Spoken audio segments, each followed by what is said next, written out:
تعالوا النهاردة يا بنات هنعمل مع بعض حمص الشام بتاع العربيات بطريقة سهلة جدا وبسيطة. الأول معايا حلة حطينا فيها المقدار اللي احنا هنعمله، سواء هتعملي نص كيلو أو كيلو. الحمص منزلنا عليه بالمية زي ما احنا شايفين ونقعناه ليلة كاملة.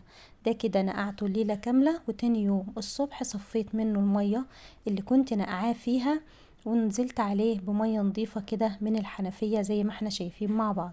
ما ينفعش اسلقه في المية بتاعته، مش هيبقى طعمه حلو زي ما بنشوفه برا في عربيات الحمص. يبقى دلوقتي هنرفعه على النار، واول ما يغلي معانا هنهدي عليه النار يستوي على نار هادية عشان الحباية كده تكبر معاكي ويبقى حجمها حلو. ده كده حمص بلدي مش رومي، يعني حبايته كده كده صغيرة، لكن الحمص الرومي التاني بتبقى حبايته كبيرة جدا زي اللي بنشوفها بره. طبعا انت المتاح عندك بتعمليه زي ما احنا شايفين. ولعت عليه النار وسبته يستوي، كل شوية كده بقلبه عشان اختبر السوى بتاعه.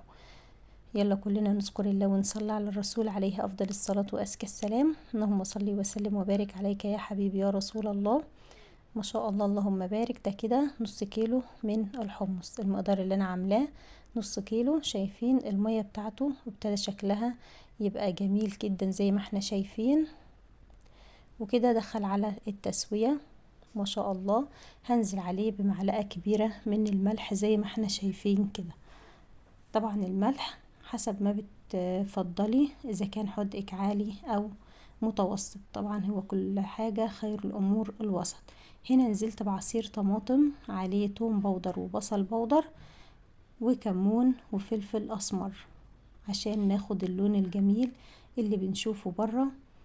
وبتبقى الكوباية فيها معلقتين وبتتباع بالشيء الفلاني. يبقى انت كده موفرة كتير جدا جدا جدا، وكله قيمة غذائية عالية جدا. الحمص والترمس المشتقات دي كلها قيمة غذائية عالية جدا جدا، مغذية لأولادك وخصوصا في أيام المذاكرة. الترمس أو الحمص أو الحلبة ما شاء الله. دي كده كانت طريقتنا النهاردة، يا رب تعجبكم